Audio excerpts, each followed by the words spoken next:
About my personal background. I didn't start working at Starbucks until February of this year.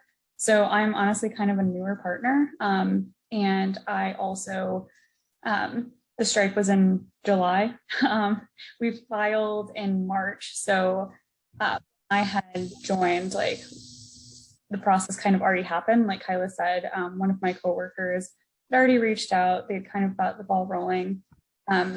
They filed shortly after I got there. So like I wasn't even a part of, signing the cards, starting the whole process. But when I did get there, I jumped in pretty quickly. So actually I was raised by two parents who were in unions. My dad is a railroader, which they've also been dealing with a lot of stuff in the US right now. And then my mom is a paraprofessional, so she works in schools. So as part of kind of the teacher and educator unions. So the thing is, though, like Kyla said, I knew about unions generally. I knew my parents were part of them, that they were a positive thing, but also didn't really know to the extent, how they could benefit you, how involved you could be. And I surely did not think we would be the longest strike in history when I started and got involved in the union. But so basically what had happened at our store to make us strike, when I started, we had a manager who was pretty great. Our store, got along really well. We still do. I think that's helped us a lot in this process. And generally, like, it was a pretty decent place to work, honestly. So then all of a sudden we had our union election June 3rd of this year. We won unanimously, and I got to be a part of that. It was all great. However, like within the week or so, that manager who was great was replaced all of a sudden by a new manager who was union busting, frankly. Like, we're pretty convinced that Starbucks strategically put her in there to kind of carry out some of the stuff they've been doing throughout the country with this union busting behavior. So, like I said, we ended up going on strike in July. We didn't even get her in place until, June 9th, I believe is the date. So pretty quickly, you can see things devolved. So, we started experiencing these tactics we've seen happen across the country where one of our biggest things was hour cuts. So I am a full-time employee there. I was working around 38 to 40 hours a week just as a barista. And then when she came on, my hours were cut really significantly, like almost in half or more. I was getting, as few as 18 hours a week, which also was under our benefits threshold. Like, you have to be working at least 20 hours a week to qualify for benefits at Starbucks. And then a lot of my coworkers also were seeing dramatic cuts. And we mentioned before, this is a store on a college campus. So a lot of my coworkers are college students, and this is kind of a part-time job for them. They work either at nights or on the weekends. So, they were getting, say, 10 hours a week or so, and then cutting it further. But also there was this availability requirement that she was trying to impose. Essentially what that was, you needed to have at least 30 hours or 35 hours in some cases available per week to stay employed at that store, which, as you can kind of see, is pretty unrealistic, especially for those people who make up most of our store, who are also, students. So, we just kept having more and more instances pile up as the weeks went on. My coworkers were just facing awful things like discrimination, harassment, and then we were also incredibly understaffed. Like, our store was having maybe 2 people work the entire store. And Starbucks is an incredibly frequented store. A lot of people come. We have a lot of regulars. A lot of college students stop by, every once in a while to get their coffee. And we just did not have the staffing to accommodate that. We were having to skip our breaks. We were having to skip meals. We were having to just kind of neglect our cleaning. So that kind of also was a health and safety issue. And then generally customers were getting pretty frustrated because they would have to wait longer. They might have like their drinks messed up, just so many difficulties. And so after these things started piling up for quite a while, we actually reached back out to Kyla and we said, hey, let's have a meeting about this because we just can't take it anymore. And we're not really sure what we can do, but we know, we are now union. So we do have these rights that we can exercise and we'd like to kind of explore that. So we had this meeting. We told her all of what I just explained was going on. And I just remember she was kind of shocked. She couldn't believe like all of this was happening and that we've been kind of just putting up with it. And so, we started to kind of throw around the word strike for the first time. We had talked about before, like we knew this was a possibility, like unions have gone on strikes before. A lot of the time in the US, I feel like it's mostly like teachers or healthcare workers in the recent past, or in the like way a distant past, it was, traditional coal miners, things like that, railroad workers. So it seemed like a big deal and we didn't necessarily take it super seriously at first. But we did kind of have this awareness of it and thought, maybe this is a possibility. So as we kind of continued this conversation, we just slowly started getting more and more serious about this and thought, oh, this could actually be a pretty viable option for us. We might want to seriously consider this. And so pretty quickly we decided, all right, this is what we want to do. And almost like overnight, I want to say, we brought it up to, Kyla, you can talk about this too, but we brought it up to Kyla and said, actually, I think we want to do this, but you can add right now, Kyla. I was just going to say the way that Taylor describes going on strike and not really seeing it as a big deal, I think that's also how I would describe a lot of, the earlier process too of organizing my store, because it was the same thing as, I personally did not know that the coffee industry had not been represented by unions in America until just about that same year that we started the process. And so when we first started organizing, I had a lot of people asking me, why Starbucks? And I thought it was just a really weird question. Like, I just didn't understand why they were asking why I think coffee workers deserve a union in particular.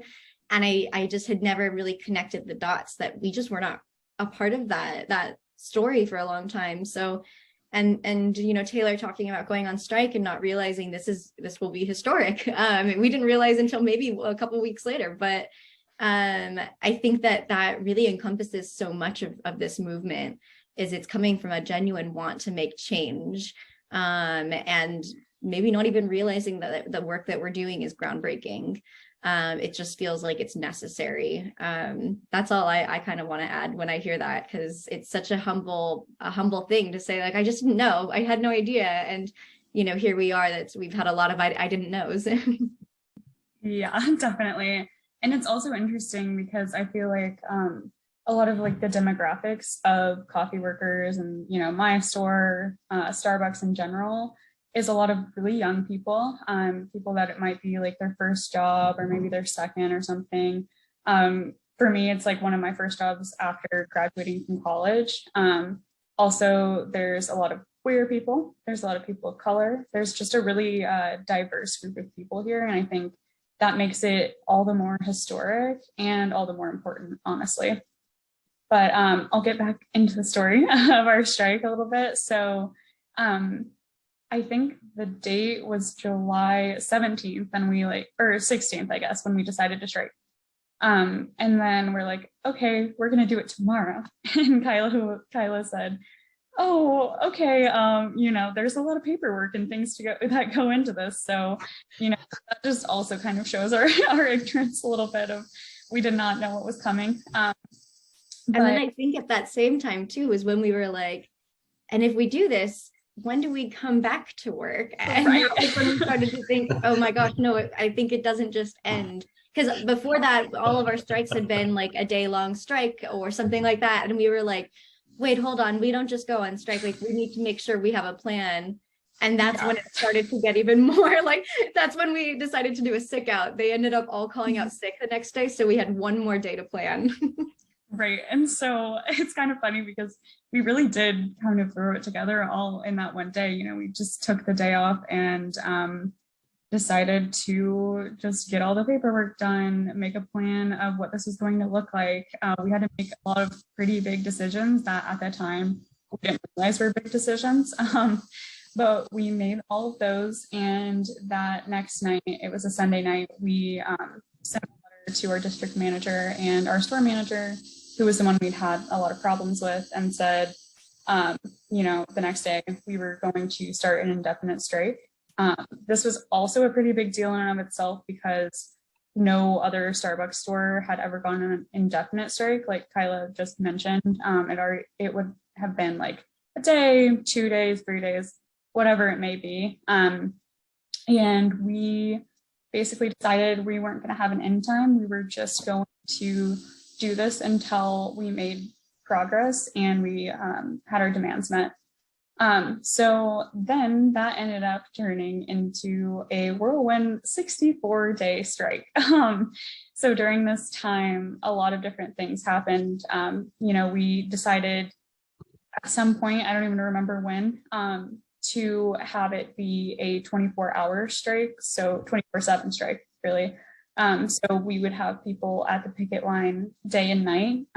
We had to create this whole system of having people sign up for shifts, make sure it was staffed, make sure these people had food and water. The weather was incredibly uncooperative. We had rainstorms and extreme heat, and then also extreme cold when it was night. Just so many unexpected things came up and we kind of had to adapt to that and move on. So, you know, things were constantly changing. We had to make a lot of split-second decisions, but there was also this sense of community and solidarity that came out of this at the same time. Like, I don't want to minimize our struggles because it was really difficult. You know, we weren't working. We were lucky enough to have strike funds to cover our lost wages. We had both a national one and a regional one we were pulling from. So we were really lucky in that way. We also had just a tremendous amount of community support. We had folks who were, you know, regulars at our store stop by. We had people we'd never met before who were just passionate about labor and politics, and they decided to maybe pick up several shifts at 2 a.m. It was just really incredible to see everything that came out of it. We also had a lot of politicians, we had a lot of media, news coverage. We had to learn in the moment, really, how to speak to media, how to get our message across. It was just incredible. And then also we did have some, you know, moments that were fun and light, even in this really heavy time. And we did all these things called mega pickets. So basically, it was a day where we would put a call out and say, you know, everybody who can come up to the line, maybe from noon to 2. And during that, we would say, we would play music, we would hang out, we'd have conversations. We had an ice cream truck one time. We had like a masseuse there once. We just did a lot of really cool things there. And really, it was kind of an act of community building, which was kind of surprising and also really exciting. We also got to interact with a lot of different unions in the area and, you know, get some knowledge from folks who have been in unions for, you know, 30 plus years, who've done strikes many times before. Some people who are also brand new like us, like Boston University graduate students, just started their union, or they're actually in the process of filing right now. But when they came back this fall, when they were hanging out with us and offering support, and we were all able to exchange stories and advice and things. So it was just really incredible. So then after the 64 days of absolute craziness, we basically had a moment. You know, obviously it was really difficult. And we were just like fighting for progress and fighting for progress. And finally, on day like 60 or something, 62, I'm not really sure of this timeline, we've had this announcement made really under the radar from Starbucks. And what they said was they were changing the availability requirement, which was what had really impacted our store, especially with the college students. And they said, like, you can no longer require people to work, a certain amount of hours a week. And so that freed up a lot of our students, and they could basically keep their jobs.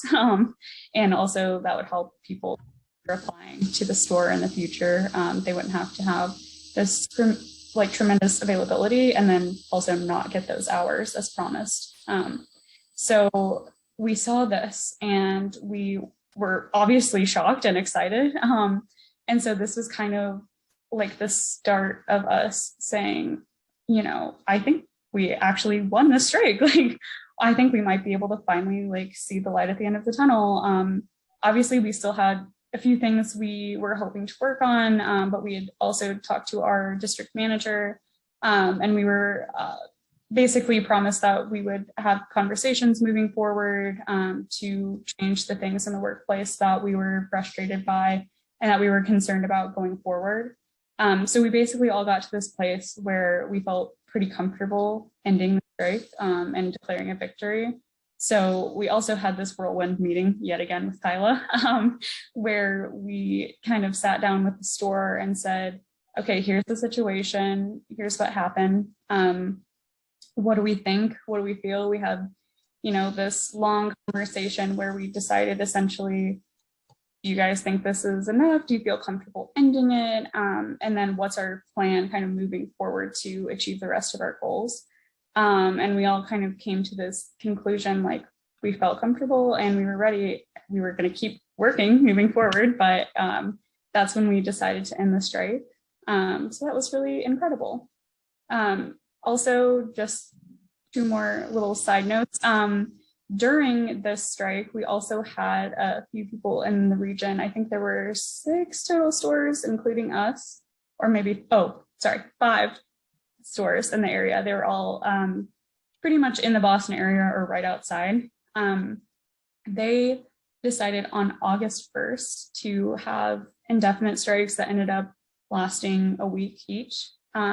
Basically, we kind of floated this idea before we'd even gone on our strike to strike on August 1st because Starbucks, as a nationwide thing, was rolling out benefits for only non-union stores, so stores that weren't even in the process of unionizing. And I can't even remember. Some of the benefits were like credit card tips. What were some of the other ones, Kyla? Starbucks was one thing is there's coffee master aprons. So if you ever go to Starbucks and see someone in a black apron, that means that they took extra classes on coffee. They denied that for us. We're not allowed to have that. We can't have an updated dress code. We will not be eligible for certain healthcare benefit expansions. Of course, the credit card tips, that's the one that gets us the most because it is the most frustrating. But noteworthy is that all of these things that Starbucks gave to non-union partners are things that the union has been fighting for and advocating for since we started this campaign. So as much as it sucks that, my coworkers and I are not eligible for those benefits right now, first of all, the law is on our side, and we expect that soon enough those benefits will be granted to us. But second of all, those benefits would not have been provided to even the non-union partners if it weren't for what we've been fighting for. So I think it's a union win regardless. I think it's just going to take a little bit of time for it to catch up to us. Yeah, definitely. So that's kind of what inspired their strike in the first place on August 1st. But also, I think we can kind of take a little bit of credit for that as well, because they kind of saw, we'd already been out for, say, 50 or so days at that point, and they were able to decide, okay, this seems like a thing that's doable. They saw it happen, a few streets over in Boston and decided, oh, this is something we could do. And also part of the reason that they expanded their strikes to be a week rather than just that day was in solidarity with us. You know, a lot of us are experiencing the same things at our own stores, even, you know, today.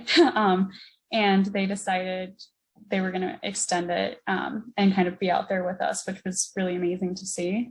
And then all of this to say, I think it is great to have done this just to inspire people going forward. I think, you know, Kyla mentioned this earlier, Starbucks is an incredibly wealthy corporation. They, you know, keep profiting more and more as time goes on. And so we as one store didn't make too much of a dent in their profits, which is really what they care about at the end of the day. But, you know, the more and more stores join in and feel empowered, not just to unionize, but, you know, to take action in the form of strikes and other things like that. It's just going to show them how powerful we are, and it's going to hurt their profits, which will make them care in the long run. And so I think like we set the tone really for this, and hopefully moving forward, we can just get more and more people to join and maybe eventually have a regional strike or a national strike, which will really, I think, scare them for one and really make them lose a lot of money. So yeah, I think it was a great start and we're really excited about the future. Thanks.